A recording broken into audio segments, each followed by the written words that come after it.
All right. Hey, Coach Rob, thank you so much for being here. I love the stuff that you put out. And anytime I have somebody come on, I always ask everyone the same question. And I just ask everyone to share, what is your story? Coach Rob, how did you become who you are today? And how did you develop your mission? And some people kind of start from the beginning. Some people give me the high points and low points. It is strategically open ended. So, like every good story, Coach Rob, how did you become who you are? Well, in the beginning, no. I don't know if we have enough time for my complete story, but let's see. I joined the Navy at 21 years of age. I actually had got kicked out of college academically Oh my and gosh. lost all my scholarships. Yeah, I had a couple of sports scholarships, and I went to a college where the ratio was two girls to every one guy. And as Nice. you can imagine, my studies went elsewhere, which wasn't a very good thing.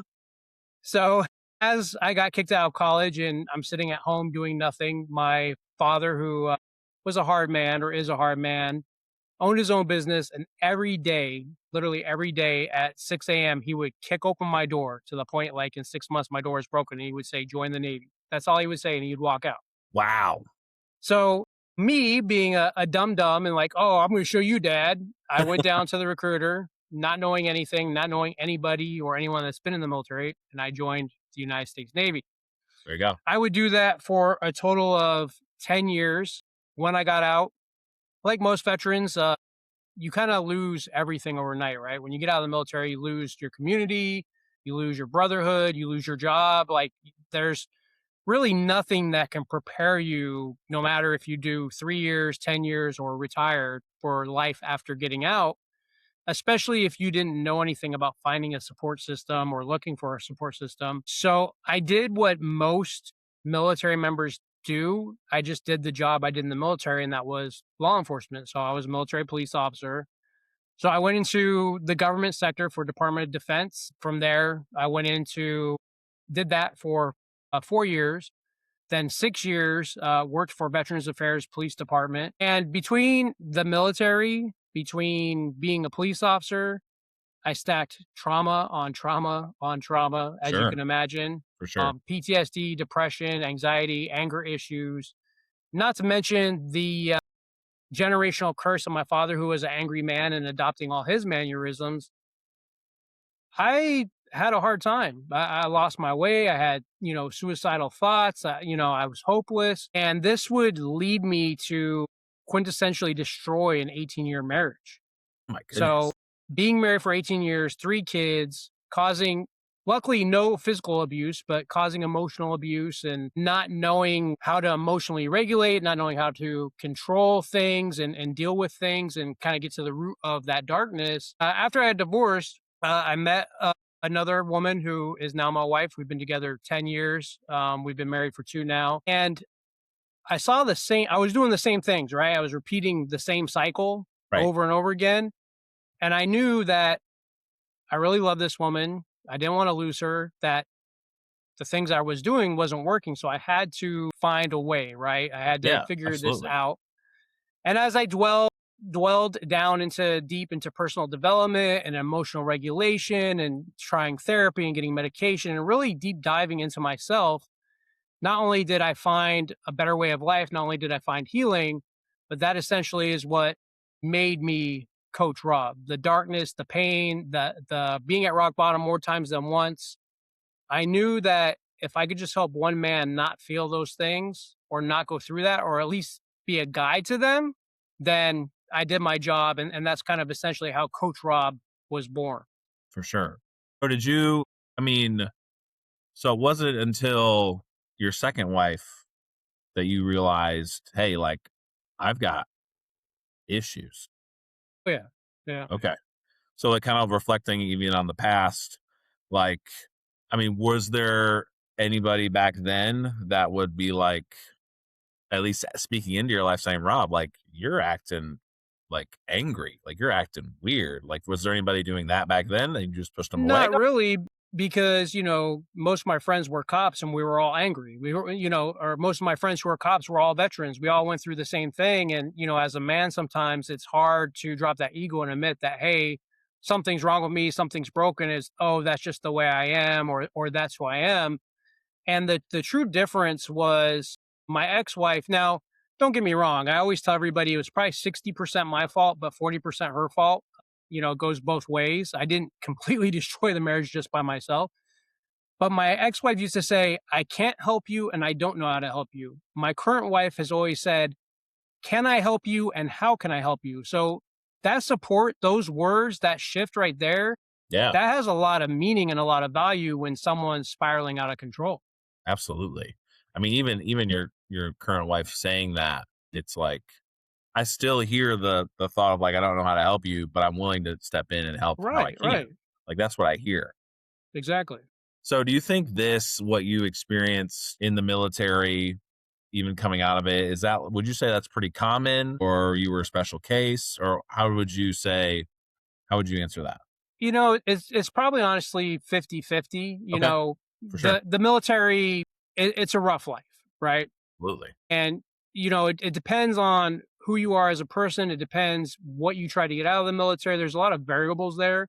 But I would say 50% of all people have some sort of something happen to them in the military that's not very nice or very good. In my instance, I was assaulted. I was physically abused Mm, in the military because at the time I went in 1997, it was, I always tell everybody, it was like being in jail. I went to this new place. The biggest dude was in charge. If you didn't do what he said, he beat the crap out of you. Like, yeah, it was gosh, like, holy it, crap. it, it was very frustrating, a place to be. And honestly, the whole reason why I went into law enforcement is to protect those that couldn't protect themselves. I had adopted this, For you sure. know, savior, superhero kind of mentality that I wasn't going to let other people be victims to this kind of thing that I saw and went through.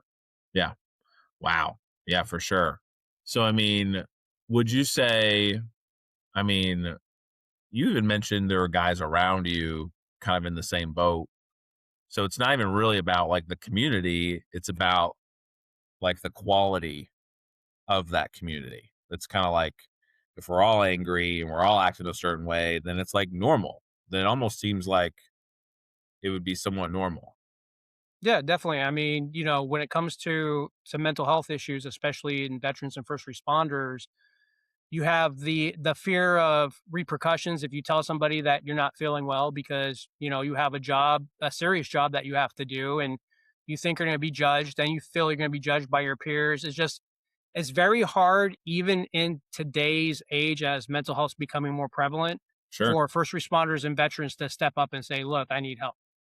Yeah, absolutely. Do you think there's more, it's more like there's like a stigma, like, hey, if I need help, people look down on me, or is it more like, hey, if I say I need help, something can happen with my career, so I'm not going to just say anything about it? Or do you think it's a little bit of both? It's a little bit of both. Like, I think we are getting, better Sure.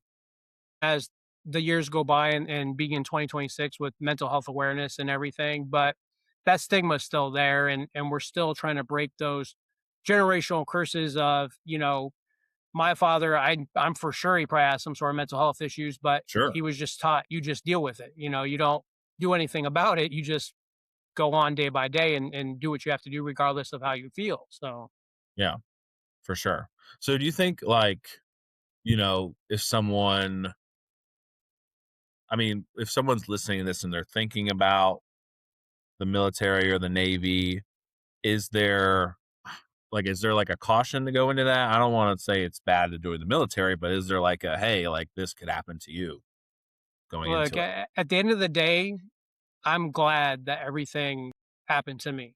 And if I Absolutely. could do it over again, I would go through all that pain all again because once again, that made me who I am. Like, whether you believe in God or the universe, or at that point in my life, everything that happened I needed to be who I am right now. And I'm 49. It took like 42 years to get out of this mental health hell. And I Yeah. probably had some underlining issues as a kid and as a teenager going into the military, but I needed that. My biggest recommendation is if you want to go into the military, find a couple people that has actually done it and maybe spent some time in there in whatever branch you're looking for to, and question them and ask them and pick their Absolutely. brain and have them tell you, this is the good, this is the bad, because I think the military is a wonderful place, especially if you want college. Look, I'm considered 100% disabled vet, and the things I went through, I get compensated for. So, like, I try to take the good with the bad. I have health care when I need it. I have free mental health. There's a lot of benefits to being a veteran. So we can't just focus on, oh, this guy, everybody gets PTSD or everybody gets depression. We have to focus on the good as well. Right. So it's more like, focus on the good, focus on the whole picture. Right. And something you said I want to ask about is, asking really hard questions, like people that have been in the military. Is that like, how often would you say it's important to just have this curious mind of like wanting to learn something or even just having questions, even the military, just whatever you want to get into? Like, how important would you say that is to just be curious? I mean, for me, I say question everything. Sure. I don't, Absolutely. anything that I want to learn, whether, politics, religion, world, things going on in the world, my own things that I'm trying to do, having a curious mind, like you have to, you can't, if you're set in your ways and you're only stuck on one thing, you're limited. And, Right. objectively, we want to be limitless. So having curiosity, yeah, definitely. Like if the only thing, I guess, if I could do it all over again, I would have found someone that's been in the military so they could have gave me a little more guidance. Oh, for sure. For sure. Yeah. I mean, even the people that I know that have been in the military have like, they've all just said, this was a great experience. I'm glad I did it. But they also have those stories too of like just the really hard times that happened. And you know, it seems to be just sort of part of it. Uh, Right. so, someone's going through hard times and they're looking for you and they're sitting down with you and talking like, Coach Rob, I'm just having a really hard time with my marriage, my life. Like, what is your strategy to just, you know, get to know what's going on, or where would you start? It just starts with having open conversation. Whoever I talk to, they just have to be completely honest with me. And there has to be some sort of, there's a famous Navy SEAL named Jocko, and he wrote a book called Extreme Ownership. And you have to have that extreme ownership. If you're messing up, then you have to admit you're messing up, So whenever I talk to somebody or mentor somebody, it's having that honest conversation, and then operate off of 3 pillars, which is fitness, mindset, discipline. I believe that typically when I work with somebody, they're either lacking one or all 3 of those things, and if I can fine tune or fix those Sure. holes, that'll help them be, better and get to where they need to be. I also think though, as men, like especially with the relationship issues, Yeah, for sure. if if it's not working, like I was the guy that I stayed with my ex for 18 years because I thought that was the right thing to do. And at Mm, the end of the day, it didn't matter if I was in the marriage for 3 years or for 18 years, I still got divorced because I was miserable. So, it's one of those things that it's hard when you have children and you want to be there for your kids, especially if you love your kids. But you owe yourself some happiness too. And kids are resilient, and as long as you're in their lives, you can find a way to make it work. So I think it's just, once again, you have to be 100% honest with yourself first before you can decide to make a change. I had to admit I was broken. I had to admit I had issues. If I didn't admit that, I wouldn't be who I am. I wouldn't be here talking to you right now. right. So, so did you have kids with your first? Yeah, I have 3 kids. 2 of my kids are actually adults now. My oldest daughter is 28. My son is about to turn 27. And then I have a 14-year-old. Okay. So, I mean, I've actually had a lot of people come on that have been through divorce, both like being divorced and they were like kids of other people that were of their parents' divorce. And so I'm curious, like, when you and your first wife got divorced, how was that conversation with your kids? Did you guys even talk about it with the kids? How Yeah, did they we did. You know what's funny? It's not funny, but what's weird is my kids at the time, they were, 15, 16, 16, 17. So they're older. And I thought they would take it easier. They took it harder than I feel Really? if they would have been, like 6, 7, 8.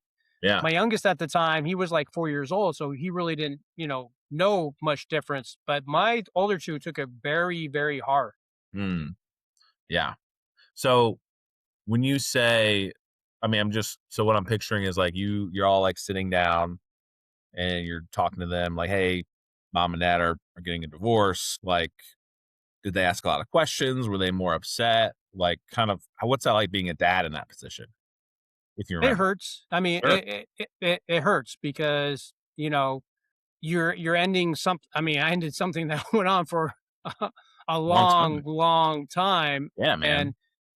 for me, in my situation, I felt like I was the primary caregiver as far as spending time with the kids, cooking the kids, transporting them to school, coaching sports, all that stuff, and now I'm exiting, that relationship, and what sucks is a lot of times, it doesn't end amicably. Sure. And, my Sure. ex-wife started trying to put, things in their head and just causing chaos and not realizing it was about the kids.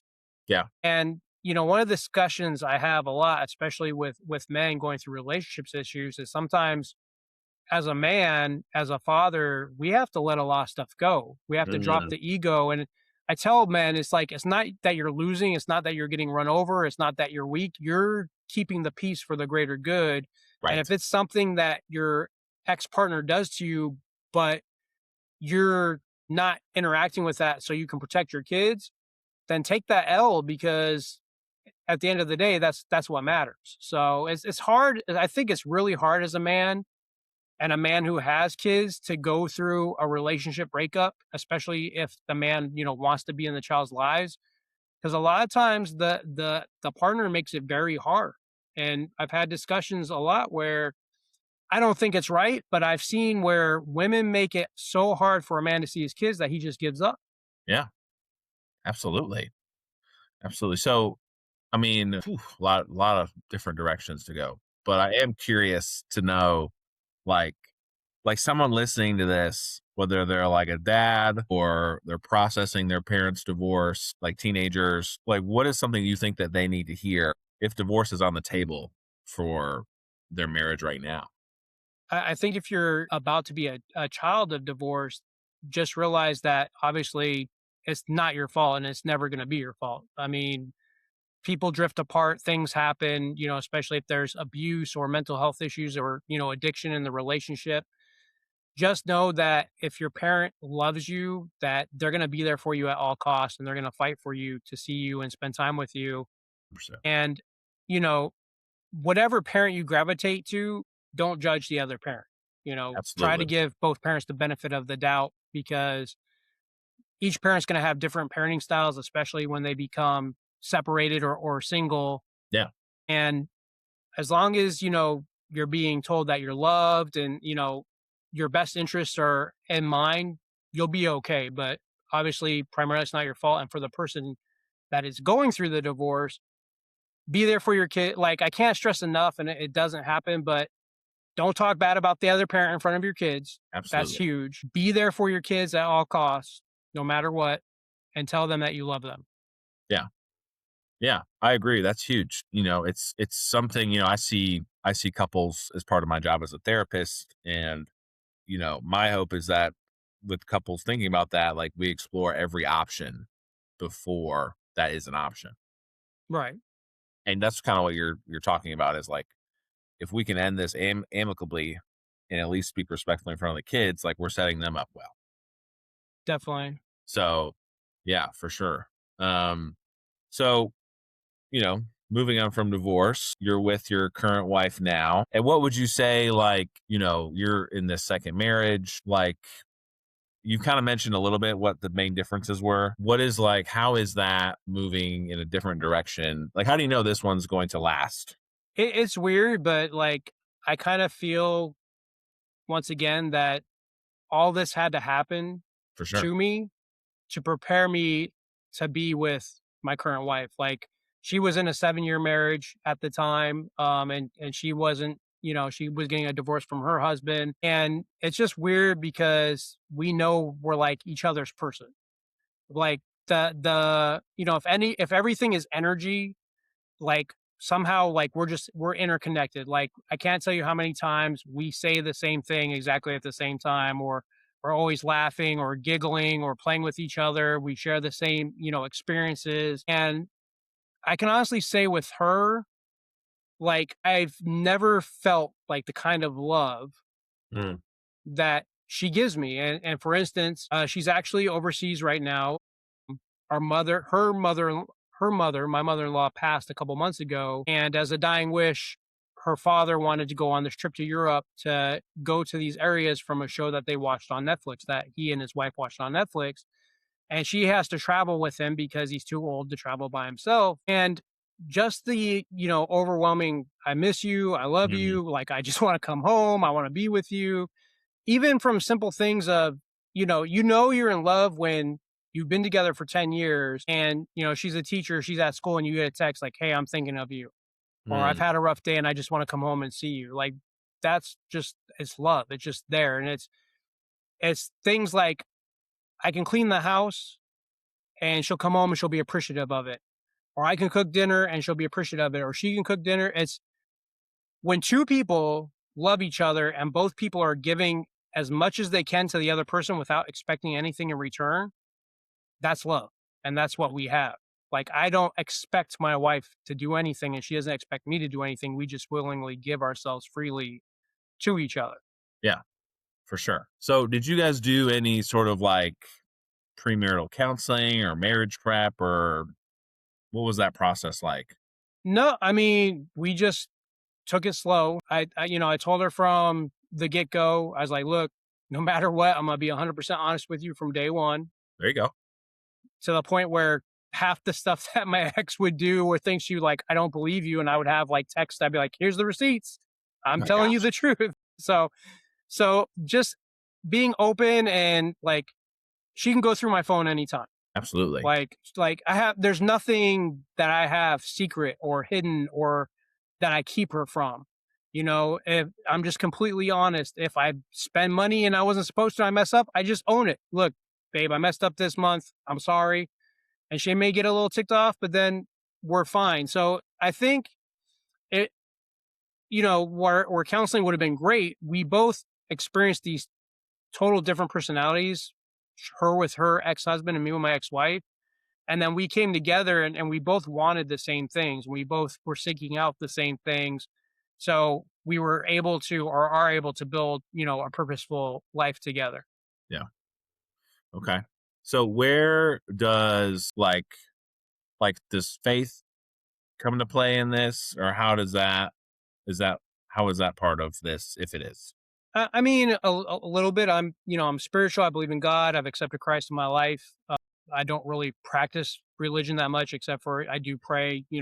It seems like every 5 minutes occasionally. But once again, whether you believe in the God or the universe or whatever, I do believe that everything has happened for a reason. Everything has happened to a point. Me and my good friend, we talk about all the time about when we take a loss or something bad happens. It's not why did this happen to me? It's what am I supposed to learn from this?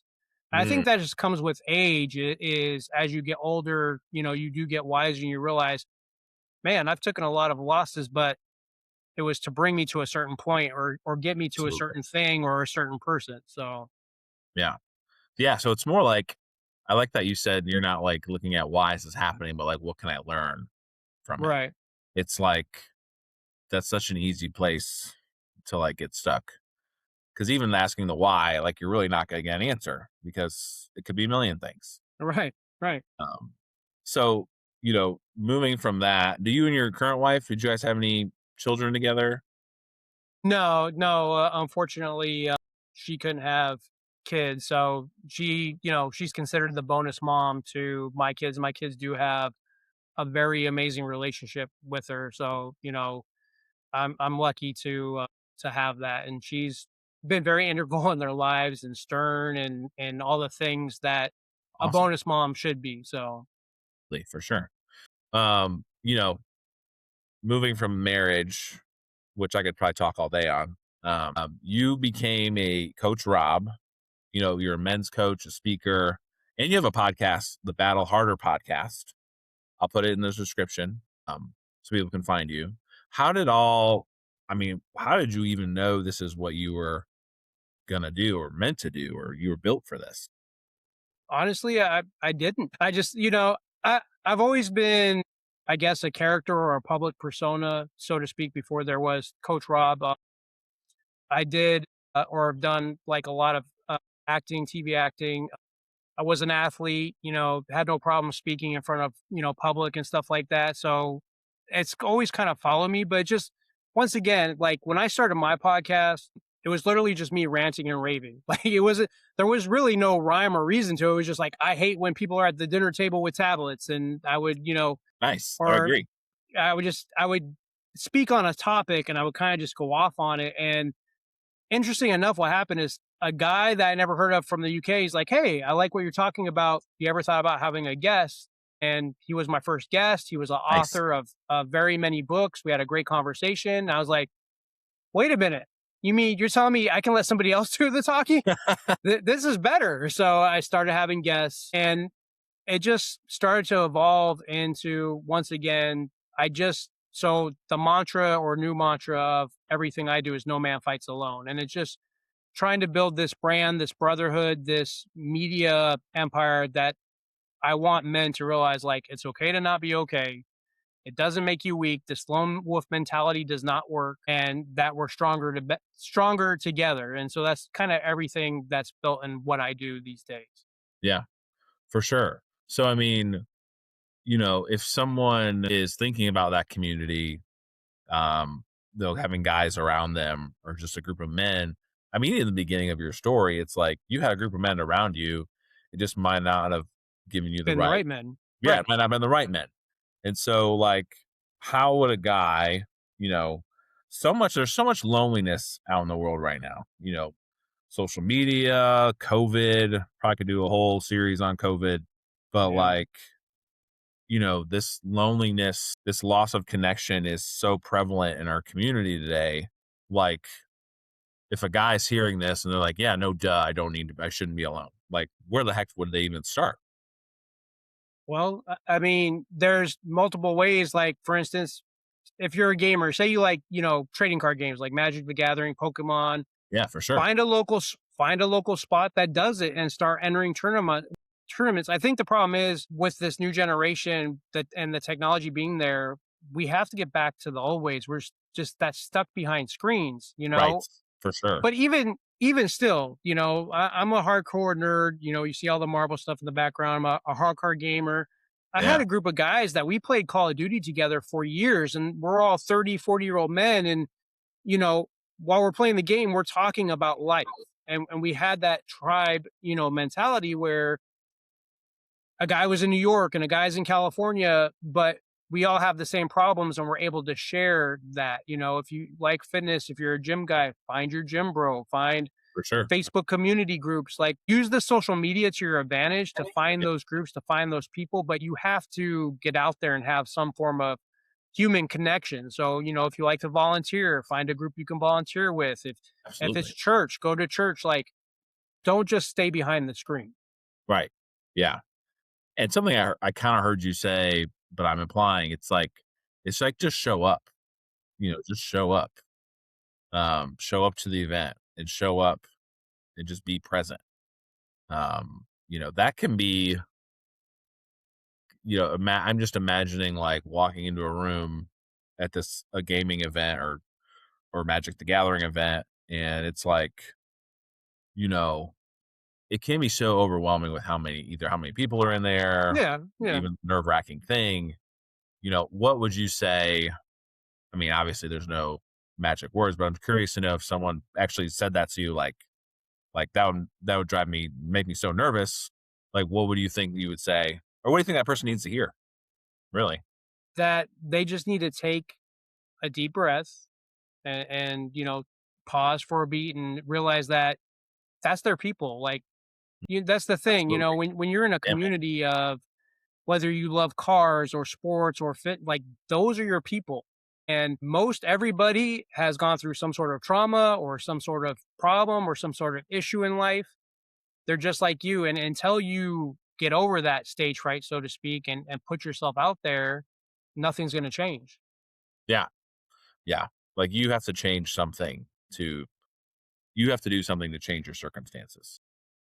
And it's So scary. Like yeah, it's scary to put yourself out there. I mean, I'm a 49-year-old man that has muscles and is all tatted up, and I sometimes am very scared to go talk to people. So it happens to the best of us, but you have to take that chance because on the other side of that, I can't tell you in this day and age how huge networking is.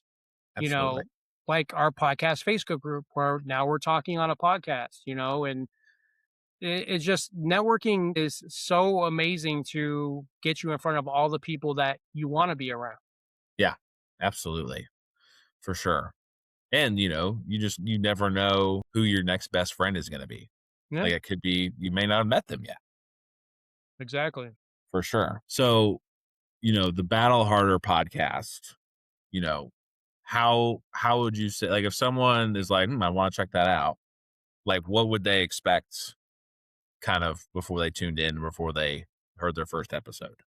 They're gonna get unfiltered raw stories of people from all walks of life, not Okay. just so I've had everywhere from, Navy SEALs Okay. to veterans who had cancer and ran triathlons to women who were left for dead to anybody that's faced some kind of real world adversity. That's the place for them to go to realize that you're not alone. Whatever Absolutely. you're struggling with, whatever your darkest, deepest struggle is, I guarantee you there's probably someone that's been on my show that's gone through something similar or something that's comparable because half the time when I tell these stories and I talk to these people, I'm like, damn, my life's not that bad because I didn't go through half of this stuff that, these people have gone through. People that were in the entertainment industry and ended up freaking becoming drug addicts and crashing their cars at 80 miles an hour and were left for dead, like just crazy stuff that you're like, wow, like I can't believe you're still alive, but I'm thankful that you're here telling me your story. So Yeah, for sure. Do you think that is important for people to hear is like, if you are feeling bad about where you're at in life and then you hear somebody else's story, you can kinda go, "Oh, man, my life really isn't that bad," like, compared to definitely, I'm hearing. one of the first things that helped me deal with my mental health issues was just practicing gratitude, right? And Absolutely. it was funny that I don't even remember, but I think I was doom scrolling or something, or I came across a reel and the person's talking about practicing gratitude, and I'm thinking, oh, this is some hokey hippy dippy, stuff. And at night, I just started going to bed and saying, you know what? I'm thankful for my house. I'm thankful for my wife. I'm thankful for my dog. And then the next night, same thing. And next night, maybe change it up a little bit. And then the second thing I did every morning when I woke up, I was like, you know what? It's going to be a good day. And those Okay. 2 things alone, like, completely just repeating them and repeating them and repeating them over and over again help shift my perspective, and then all of a sudden, I have a neuroscientist on my show, and he's like and I'm asking him, I'm like, "If I tell myself I'm gonna have a good day, am I gonna have a good day?" He's like, "Absolutely." He's like, "Your subconscious doesn't know the difference, like, how you speak to yourself speaks volumes." So definitely, if you're feeling bad about yourself, if you can find just one tiny sliver of something that's good in your life, your cat, your dog, if you like your job, whatever, and then you need some more help, go to the podcast and hear some of these stories of these people that were left for dead or were stalked or were abused or were emotionally eating, and now they're doing big things. Yeah, And then I also have like coaches that do things that I do. And what's funny is, as we talk, we all say the same thing. We just say it in a different kind of information. for sure. So maybe you don't like how Coach Rob talks about mindset, but I guarantee you someone on my show is going to say something that you're going to like, oh, that makes sense. Yeah, absolutely. Absolutely. Yeah, and I think that, like, just having, like a different perspective on different things in the world is huge. Definitely. Yeah. And even just that little, those gratitude moments, like, so the way I heard you describe it, you weren't exactly, like, super excited to say you were thankful for your dog the first time. You were just kinda like right. Yeah, just putting it in motion, when I started telling myself I was going to have a good day because of the mental health issues, the depression, anxiety. I would literally like be brushing my teeth and be like, it's going to be a good day. It's going to be a good day. I get in the car. It's going to be a good day. It's going to be a good day. Yes. Someone cut me off, and it just, that's part of everything I teach is the repetition, right? It's the Right. discipline and the consistency because that's the only way we can, get better. Yeah. So that's something to there's something there to that is like you're not exactly gonna be sunshine and rainbows first time you do it, but if you can get in the repetition to keep it going, that and just be that cognitive reframing piece and looking at how you're gonna view the day is gonna be huge. Definitely, and I tell everybody this, like, I still have bad days. I Sure. have some day, when Absolutely. you have clinical depression or bipolar or PTSD, it's not going to go away, and it's probably not going to go away for the rest of my life. And I've accepted that. But my goal is always to have more good days than bad. For And when sure. I do have a super bad day or a super low day, having a support system like my wife to say, okay, maybe you need to be left alone, or if I can, pick up a video game for a little bit or go for a Yeah. walk or and that's kind of where like for me, fitness is huge because when I go to the Absolutely. gym first thing in the morning, when I build this framework of discipline first thing in the morning and something bad happens, I'm slower to react to it than if something bad happens and I'm just snapping automatically. Yeah. For sure. So do you work out? Would you say you work out like every day? Usually 5 days, sometimes 6 days a week, but mainly 5 days. I usually take 2 days off because as we get older, we do need those rest days built in. So For sure. For sure. So like how important would you say like working out has played in your life, in your mental health? Like how important would you say that is? I mean, it's paramount. You Absolutely. know, any high performer, including Navy SEALs and guys I've had on my show, and myself included, I have a framework where when I wake up, okay, I don't. First of all, I don't touch my cell phone. Like I'll bring my cell phone with me and I use it for music in the gym, but I'm not on social media. I'm not checking emails. I'm not returning texts because usually once you open up that app, that Instagram, that tick, it's just doom and gloom. Yeah, So absolutely. I'm going downstairs. I'm drinking a glass of water. I'm taking my pre workout. I live in a townhouse. I have to walk my dogs. I take my dogs for a walk, head to the gym, get about an hour workout, come home. Not until, if unless I'm fasting, but not until after my first meal.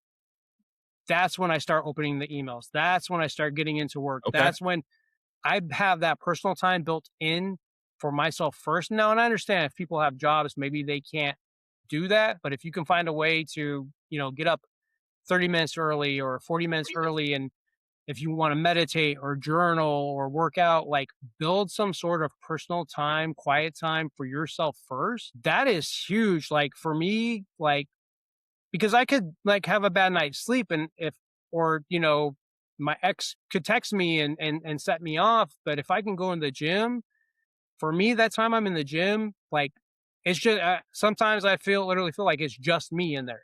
Like I'm focused on lifting the weights, I'm focused on the exercises, I'm focused on the reps. I'm focusing on listening to the music that I like while I'm working out, and once I spend that energy, I don't have the energy to put into getting mad if someone cuts me off or if someone sends me a rude text or, if a guest cancels on my show or whatever. Like the emotional regulation is so much better.